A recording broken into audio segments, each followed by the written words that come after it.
ಎಲ್ಲರಿಗೂ ನಮಸ್ಕಾರ. ಭಾಗ್ಯಲಕ್ಷ್ಮಿ ಇವತ್ತಿನ ಸಂಚಿಕೆಯಲ್ಲಿ ಏನೇನಾಗುತ್ತೆ ತಿಳಿದುಕೊಳ್ಳೋಣ ಬನ್ನಿ. ಭಾಗ್ಯ ದೇವಸ್ಥಾನಕ್ಕೆ ಹೋಗಿರುತ್ತಾಳೆ. ಅವಳ ಮುಂದೆ ಬಾಬಾ ಬಂದು ಜುಗ್ ಜುಗ್ ಜಿಯೋ ಬೇಟಿ ಅಂತ ಹೇಳಿದ್ದಕ್ಕೆ ಭಾಗ್ಯ ತುಂಬ ಖುಷಿಯಾಗಿ, ನೀವು ಅವತ್ತು ಒಂದು ಹೇಳಿದ ಮಾತಿನಿಂದ, ನಿಮ್ಮ ಆಶೀರ್ವಾದದಿಂದ ನನ್ನ ಜೀವನವೇ ಬದಲಾಯಿತು.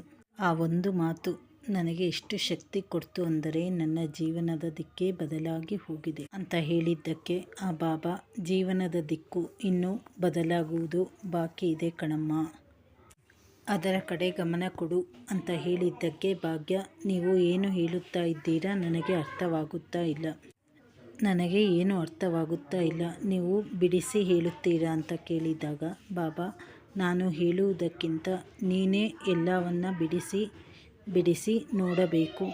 ಅದಕ್ಕೆ ಭಾಗ್ಯ, ನೀವು ಏನು ಹೇಳುತ್ತಾ ಇದ್ದೀರಾ ನನಗೆ ಗೊತ್ತಾಗುತ್ತಾ ಇಲ್ಲ, ಆದರೆ ಒಂದಂತೂ ನಿಜ, ನಿಮ್ಮ ಮಾತುಗಳು ಸತ್ಯನೇ ಇರುತ್ತೆ. ನನ್ನ ಕೆಲಸದ ವಿಷಯದಲ್ಲೂ ಹಾಗೇ ಆಯಿತು. ನೀವು ಹೇಳಿದ ಮಾತಿನ ಸತ್ಯ ನನಗೆ ಈಗ ಗೊತ್ತಾಯಿತು.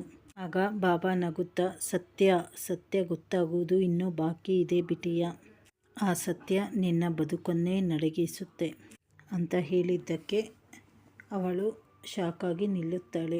ಎಲ್ಲವನ್ನ ಎದುರಿಸು, ಧೈರ್ಯದಿಂದ ಇರು ಅಂತ ಹೇಳಿ ಮುಂದೆ ಹೋಗುತ್ತಾರೆ. ಭಾಗ್ಯ ಏನು ಹೇಳಿದರು ಅಂತ ಅರ್ಥವಾಗದೆ ಸುಮ್ಮನೆ ನಿಲ್ಲುತ್ತಾಳೆ. ಇನ್ನೊಂದು ಕಡೆ ನೀತಾ ಮನೆಗೆ ಹುಡುಕಿಕೊಂಡು ಬಂದಾಗ, ಭಾಗ್ಯಳ ಅಮ್ಮ, ಯಾರು ಇವಳು, ಅಳಿಯಂದ್ರೆ ಇವಳೇನು ಮಾತನಾಡುತ್ತಾ ಇದ್ದಾಳೆ ಅಂತ ಹೇಳಿದ್ದಕ್ಕೆ, ಏನೋ ಸತ್ಯ ಅಂತ ಹೇಳಿದೆಯಲ್ಲ, ಏನು ಹೇಳು ಅಂತ ಕೇಳಿದ್ದಕ್ಕೆ, ಏನತ್ತೆ ನೀವು ಇವಳ್ದ ಮಾತಿಗೆ ಏನು ನೀವು ಎಕ್ಸೈಟ್ಮೆಂಟ್ ಆಗಿ ಕೇಳ್ತಾ ಇದ್ದೀರಾ ಅಂತ ಹೇಳಿದ್ದಕ್ಕೆ ಅವಳು, ನೋಡಿ ಅಮ್ಮ, ನಾನು ಭಾಗ್ಯಳ ಫ್ರೆಂಡು, ಅವಳ ಜೊತೆನೇ ಕೆಲಸ ಮಾಡುವುದು. ಭಾಗ್ಯ ಎಷ್ಟು ಕಷ್ಟಪಟ್ಟಿದ್ದಾಳೆ ನನಗೆ ಗೊತ್ತು. ಅವಳು ಇಷ್ಟೆಲ್ಲ ಕಷ್ಟಪಡುತ್ತಾ ಇರುವುದು ಮನೆಗಾಗಿ, ತನ್ನವರಿಗಾಗಿ.